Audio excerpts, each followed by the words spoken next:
Hey, welcome back to the Astrology of Things. I'm your host and certified astrologer, Sheena, and today is April 16th, and it's April 16th, 2024, and it's 11:30 p.m.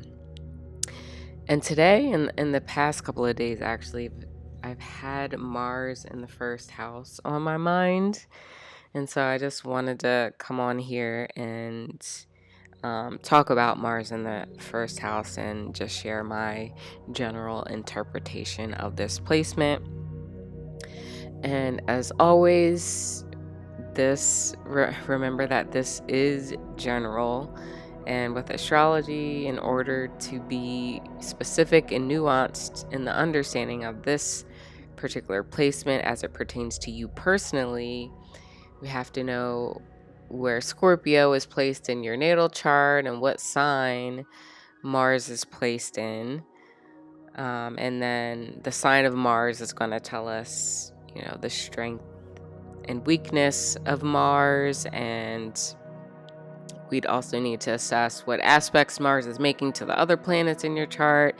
And then if you want to dig deeper, we could look at, the solar arcs and secondary progressions, because depending on Mars's degree in the solar arc or the secondary progression, Mars can leave the ascendant or the first house, I should say. So that energy may be less prominent over time, or vice versa. Let's say Mars isn't natally in your first house, but through the solar arc or secondary progression, it enters into your first house. So yeah, there are a ton of possibilities and circumstances that we'd have to consider to really get into the specifics of how this pertains to you personally. So with that being said, in general, the first house represents our physical body, our physical health, and life force vitality. It's the house that sets the tone of the whole natal chart. And it's essentially the foundation. It creates the foundation for your natal chart. And that first house is the vehicle through which you are experiencing this earthly journey. And Mars is a planet that rules Scorpio. In my particular practice, I only attribute Mars to Scorpio. I do not attribute it to Aries, which traditional astrology does. And the reason why I don't attribute Mars as a ruler to Aries, I will have to create a separate video to explain all of that. So that's for a different video for a different day. So in my practice, Mars is the planet that rules Scorpio. So Mars is a reactive, aggressive, and protective planet. And it's also a emotional planet. It's a sexual planet. And it's the planet that contributes to our drive. It's the planet that keeps us moving forward in a particular direction, or it's responsible for helping us to persist and maintain a certain state or a certain idea in our life. So whatever Mars is persisting and maintaining in your life is going to be different based on wherever your Mars is placed. And from a physical, biological standpoint, Mars is the ruler of the blood, and as well as iron, and it rules over the muscles. So Mars being the ruler of Scorpio, we know that Scorpio in itself is a fixed sign. And that concept of that fixed energy, that stubbornness and persistence, persistence gives us this insight into Mars, and we can begin to understand Mars's motives and its own drive, which is that it's here to keep things going, to keep things moving forward and maintaining. And so with that, we can even attribute Mars to its ability to endure, or its endurance. So think of the blood in our veins. The movement and the flow of our blood is a key element into us being alive and how our biosystem works. And when the blood stops flowing or is blocked, the blood begins to clot. And I'm not a health person or expert or doctor in any way, so if I'm not using the best terminology, forgive me. All right, so with Mars in the first house, these individuals have a desire to maintain the health, longevity, and their survival. They have a lot of energy in their physical body. They're fierce, and they can even be intimidating. These are people who are always on the go or always moving even when they are stagnant. So think of people, if you were in grade school, let's say, think of those people in class who had restless leg syndrome. You were in a lecture all day and this person is moving their legs, they're adjusting in their seat, or these people, you may have seen them just getting up and stretching. They just have this energy in their body that they have to release. So they can appear antsy or impatient, but it's that physical energy that they're trying to release. So these are the people who are muscular and toned. These are the ones you'll see at the gym, or you'll run into them on your sports teams. These individuals are warriors and soldiers. They're great athletes and competitors. And this is not to say that people who don't have Mars in the first house can't be great athletes or soldiers. So let's keep that in mind. There are tons of different combinations that could, equate to the same Mars in the first house energy. So just wanted to make a note of that. So there is some research done from a guy named, it's either Michael Gaquilin. So he was an astrologer. So he did extensive research on different placements or different planetary placements in a natal chart. And he found that a significant number of sports champions had Mars on their rising sign or in their first house. And you can look it up.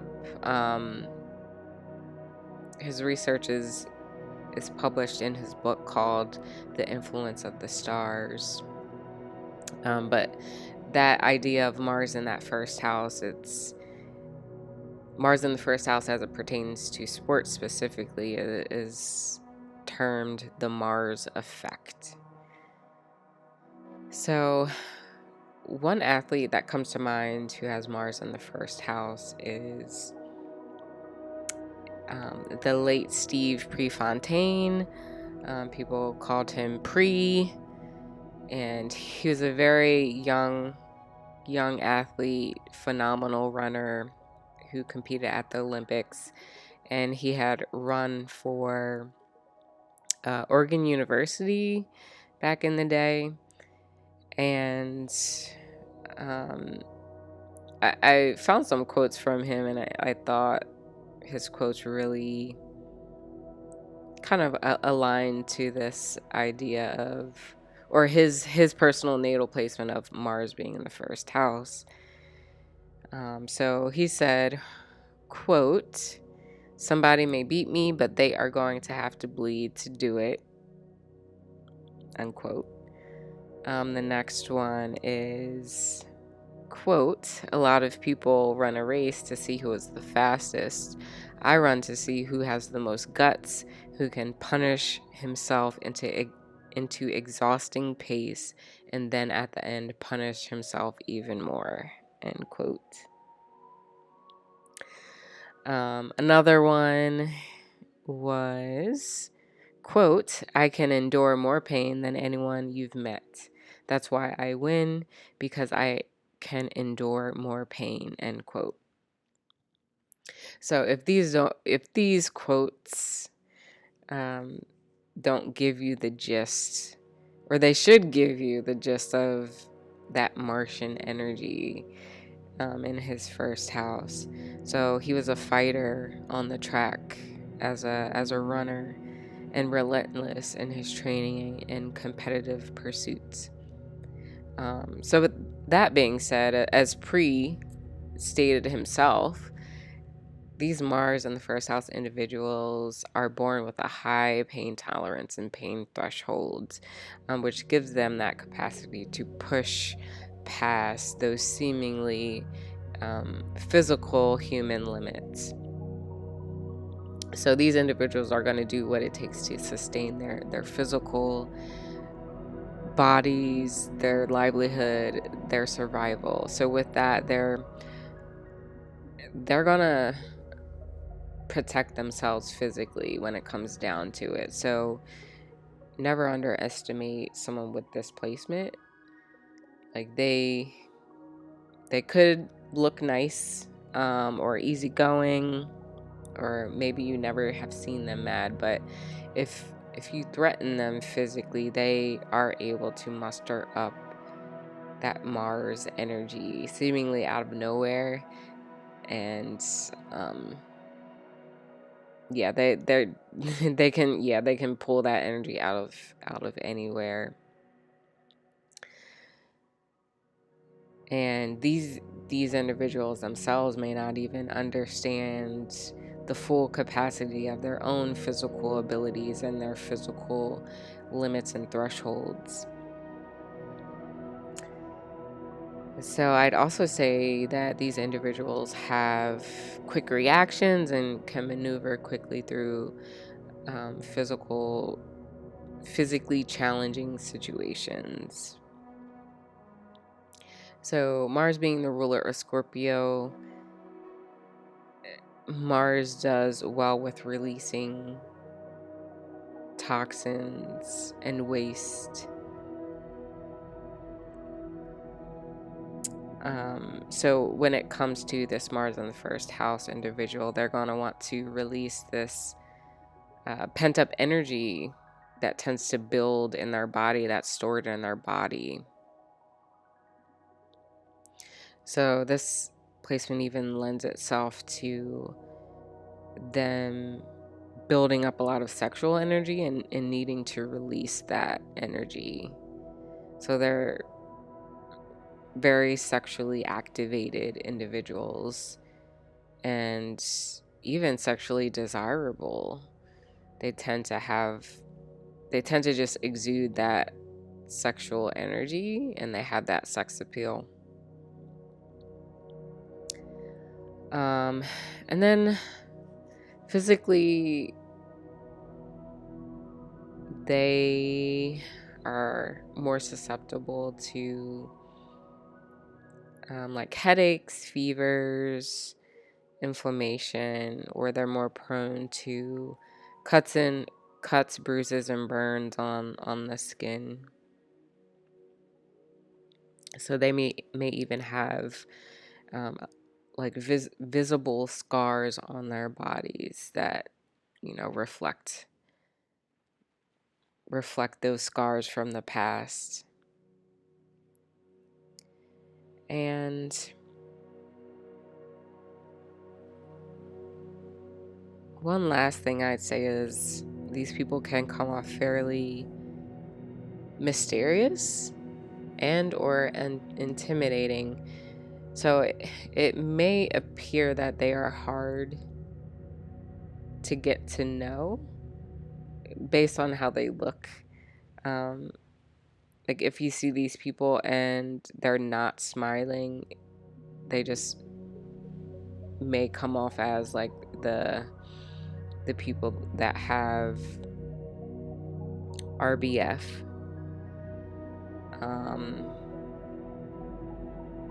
And then that naturally just keeps people at bay. And it can scare people off in a way, actually. So they could look very stern if they're not smiling. All right, so that's all I have for you on this. Until next time.